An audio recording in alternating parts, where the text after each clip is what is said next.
Hey, I'm Steve Krenz for Guitar Gathering here in Nashville, Tennessee. I wanted to give you a quick tip on how to create movement in your chord progressions by just moving one finger.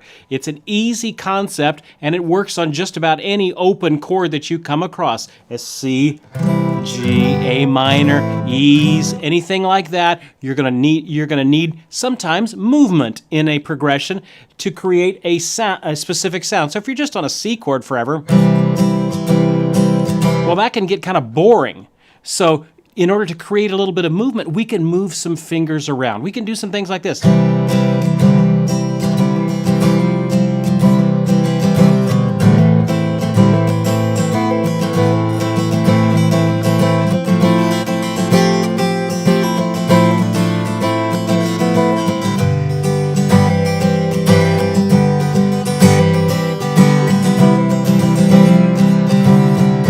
Do you hear all those little lines that are moving back and forth in between all of these different chords? I'm just moving one finger here and there as I'm playing just a regular old open chords, and I'm able to create a lot of movement. So let me show you what I'm doing there. There's no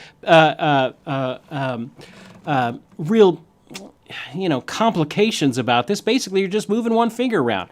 And so let's just go through some basic open chords, and I'll show you what I'm doing. On a C chord, let's say, a 5-string C chord, I've got some different options. So we've got a graphic that I'm going to throw up on the screen there. I'm going to show you some of the different options that we can put on a C chord. Different things that we can do. So there's about 6 of them I generally come up with. Let me grab my example here. Chord exercise 1. Yes. So on a C chord, what can I do? Well, basically, here's the idea. If I move a finger around here and there, I can generally come up with some ways to get some movement into that chord instead of just playing a C chord all the time. Well, one of the first things I can do is I'm using my second finger, my third finger, my first finger on these various strings. The first easiest one to do is I'm going to move my second finger off and on. So my second finger's on that 4th string. So if I have that and then just take him off, it kind of makes a little bit of a C2 chord. If I put him back on, I'm back to a C chord. I can maybe hammer on.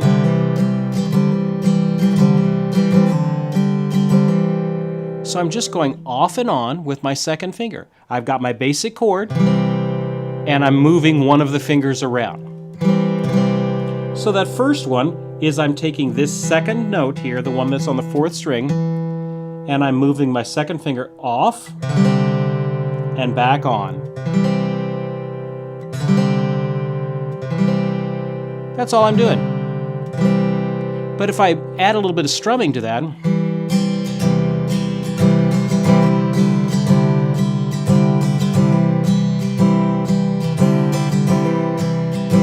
it just gives a little bit of movement, of depth in your progression instead of just playing a C chord for 8 bars or something like that. It's an easy way to create movement and interest in your playing. So that's a basic one. Well, what's another one that I can do? If I add my 4th finger down, I'm just going to add my 4th finger down on the 4th string to that 3rd fret, which would be an F. So now I've created a chord that's kind of a C suspended. So I keep my second finger down and I just add my 4th finger down to it. Okay, so now I've got a chord progression that sounds like this.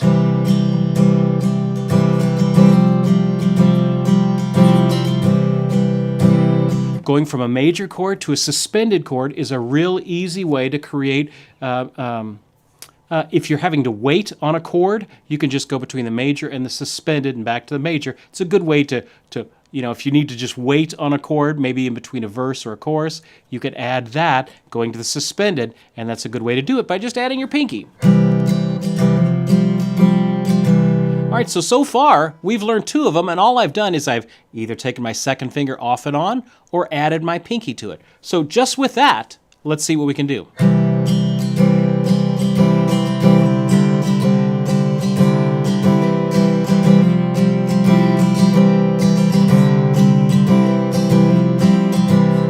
It's just a little inner line that's moving back and forth.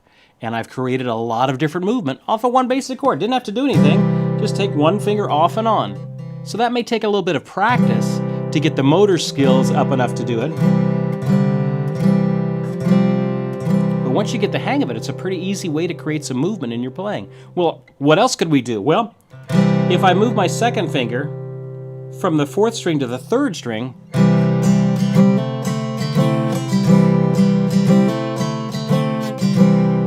it creates a little bit of a 6th sound. That one's a little bit less usable.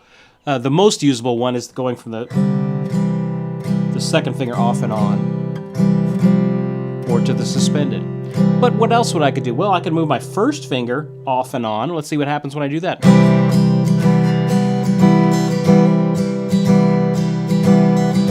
I get kind of a C major 7th sort of a thing happening there.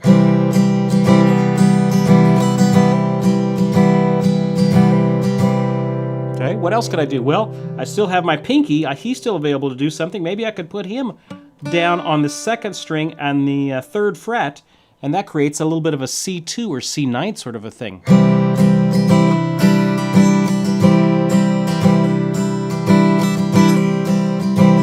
Maybe you hammer onto it, pull off. Okay, what else could I do? Well, what if I put my pinky instead of the 2nd string, put it on the 1st string at the 3rd fret?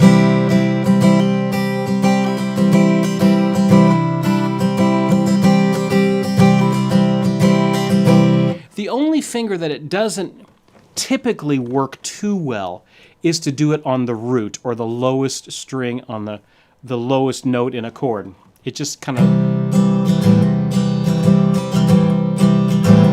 just changes the color of the chord, so we don't really do that. That one doesn't sound too good. So it doesn't sound too good on the lowest note of the chord, but it does sound good on any of these other ones. So we found just on a C chord, we got, what, 6 different variations.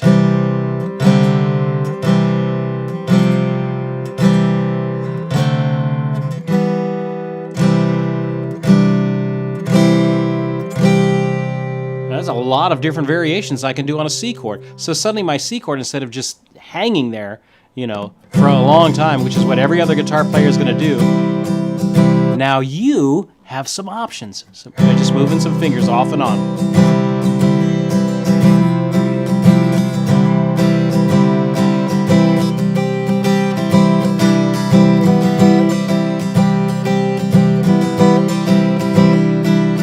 So they've got all these little lines that are moving. All I'm doing is moving one finger at a time. It's an easy trick. Let's do it on another chord.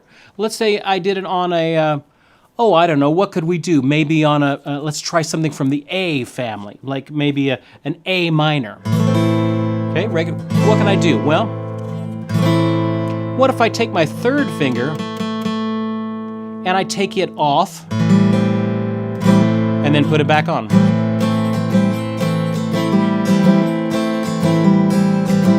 Okay, that creates a little bit of movement. Hey, what if I take my 3rd and my 2nd finger off and on?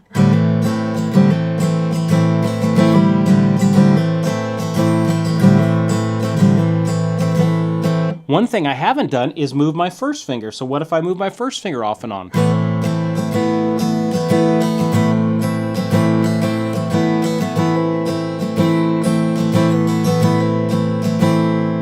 Well, I still have my pinky free. What could I do with him? I could maybe do up to the 2nd string, 3rd fret.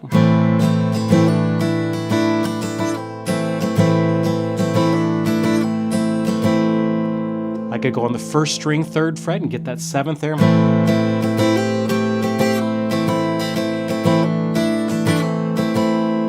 Okay, now, well, Steve, couldn't you do the 1st finger on the 1st string and move it there? No, not all of them are going to work.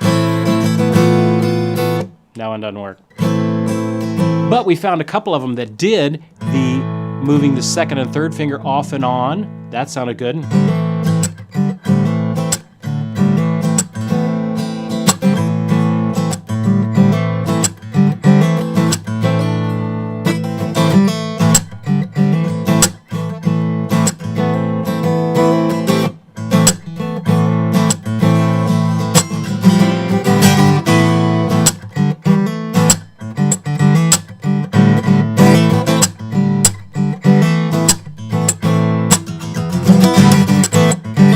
Hey, that's just cool in itself. Just moving that second and third finger off and on.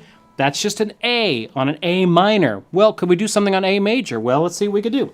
I've got an A major. What could I do? Well, I can take my pinky off and on.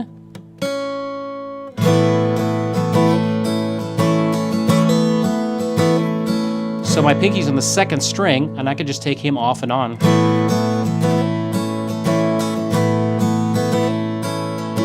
What if I did my suspended trick again and I moved my pinky from the second string, second fret to the second string, third fret?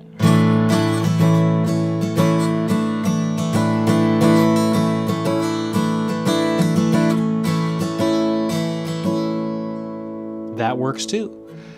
You see the concept. All I'm doing is taking a regular old open chord like we all know, and I'm just playing around with moving a finger here or there, maybe putting it off and on and seeing what happens there. Now, not everything's going to work, but along the way, you'll find a few real gems, and that allows you to create some movement in your playing when you do things like that. All right, so we've done C's, we've done A's, A minor, A major. What else could we do? Well, let's try maybe a G, okay? Well, here's a G chord. What could I do with this? Well, if I take my second finger off and on, I end up with that, the second of the scale going to the third of scale again, and it gets this kind of real earthy, gritty, Americana sort of thing.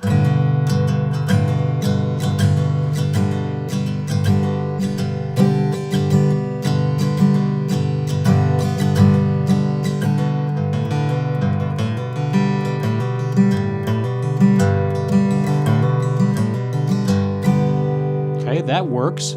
What if I did my second finger and moved him down to the fourth string and moved him off and on? What does that sound like?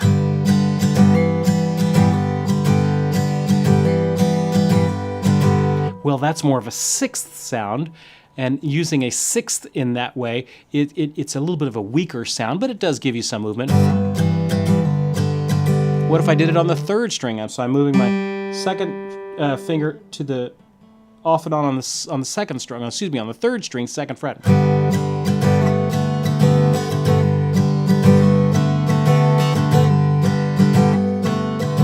That kind of works. What if I did my first finger on my second string, first fret?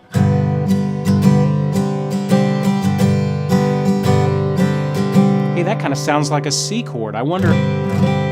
Or a G sus, if you wanted to think of it that way. What if I did, instead of the C, what if I did the E, my second finger, on the fourth string, second fret, and this at the same time, kind of creating a C chord with a G in the bass?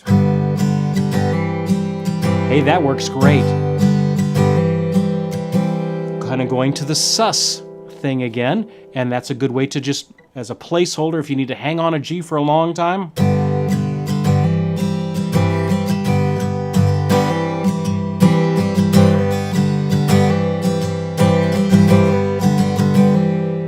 Good way to do that. And all I'm doing is I've got it basically holding my third finger on the sixth string and the pinky on the high G there, and then I'm putting my first finger on the C, fourth finger or second finger on the fourth string, kind of creating a little mini C chord, and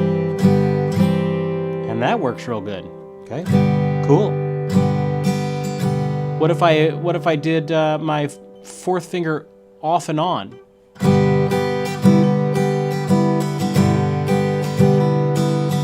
Again, going to the sixth, it's not as strong. But there are some things that you can do with the G chords.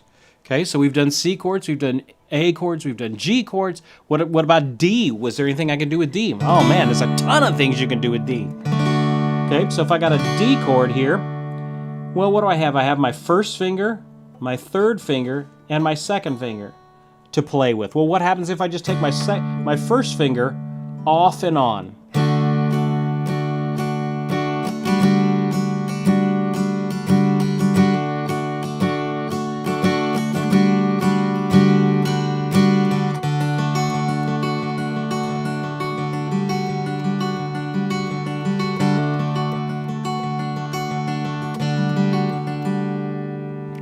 I'm going to that fourth step. That's suspended, and you get that good alternate way of doing chords that, you know, you can create some different textures there. What if I move my third finger, just took him off and on? That's going to go to the sixth, which is that open B underneath it, which is the sixth part of the scale, so it's going to sound weaker. Listen.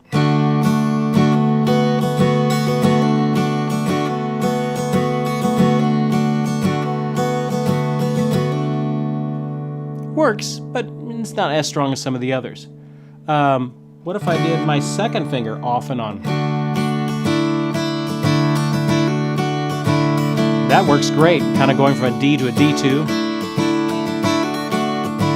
What if I kept my second finger on and just added my pinky to the third fret?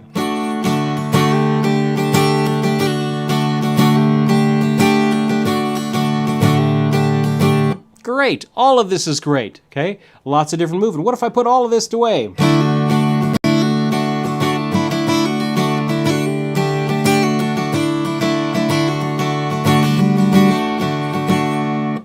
All kinds of movement, all kinds of movement there. What if I did a D minor?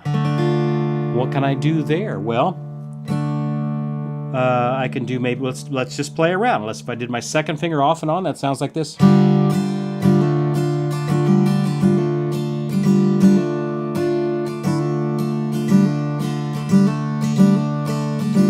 Kind of gets a little bit of a Celtic sound when you have just the root and the fifth, and then you go down to that fourth.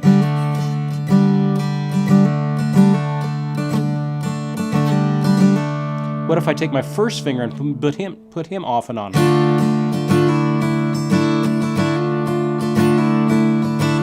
What if I add my pinky to create that suspended?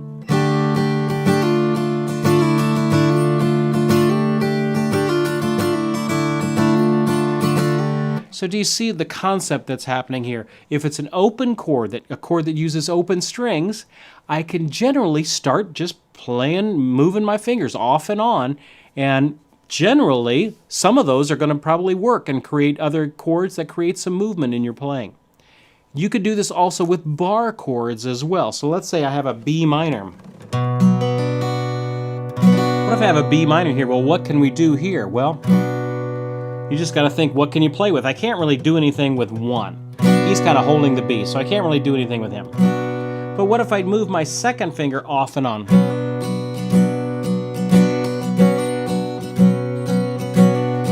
That's cool. What if I move my my pinky off and on?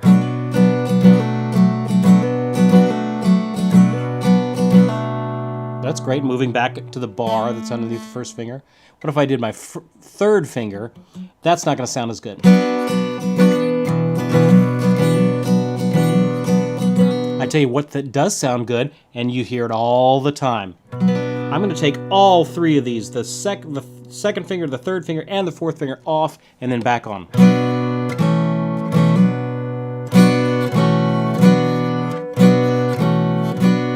Hey, that sounds...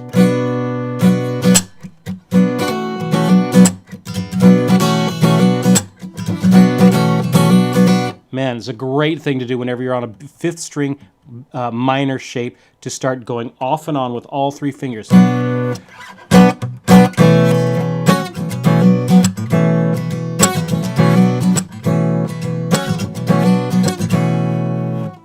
Great. It's a classic thing to do on a fifth string minor chord. You hear that guitar players do that concept all the time.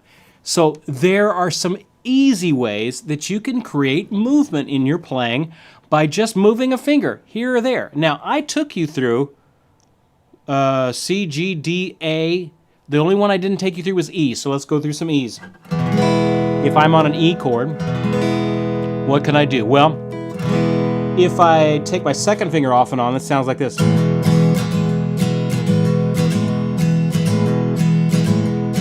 Not too bad. You'll hear that a lot of times in Willie Nelson sort of songs.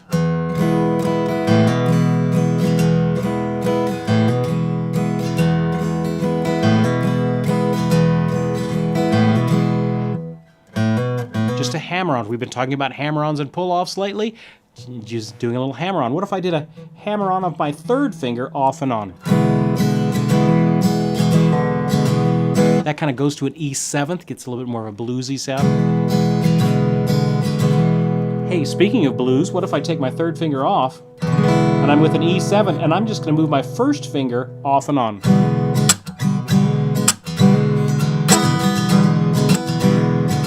That really gets a bluesy sound because I'm going from the minor third to the major third.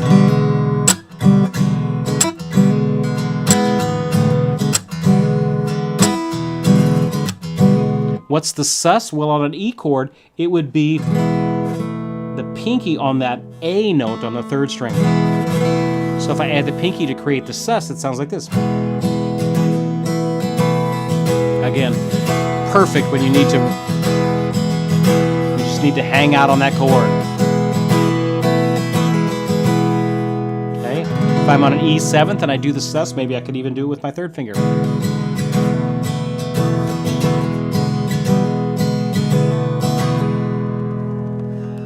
I can add my pinky down on the second string. What else could I do?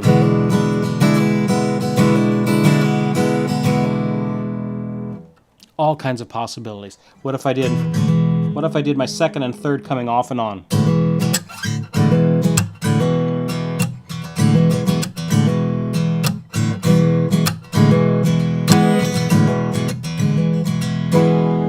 There you go. There you go. Just some different ideas. So we've done basically all of the open chord forms, C's, A's, D's, E's, and G's. We've done all of those. I even showed you some minor forms that we can do on the fifth string bar form. So there you go. That's an easy way to create some movement in your playing. So let's say if I've got a progression that's maybe a C to an A minor, maybe to a D minor, maybe to a G, C, A minor, D minor, G, and I've got one or two bars on each. What can I do? Well, I can start moving things around.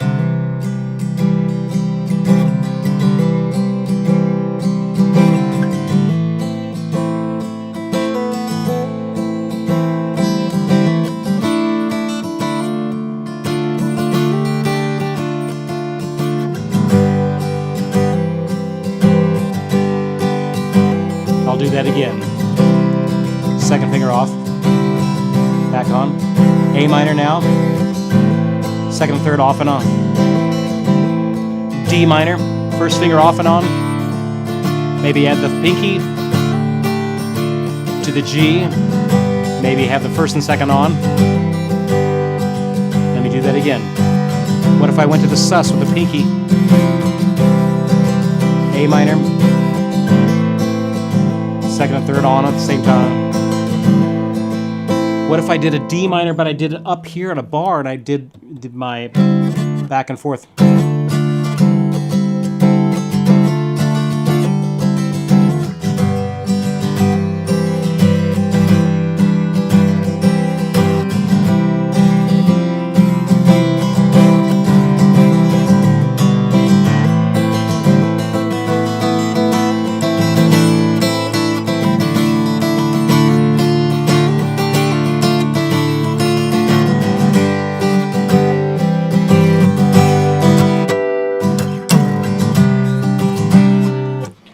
Movement. Just try and create some movement in your playing. Just moving a finger here or there. Hey, I'm Steve Krenz for Guitar Gathering. We're going to have a workout on this in our next session. That's going to be a play-along guitar workout.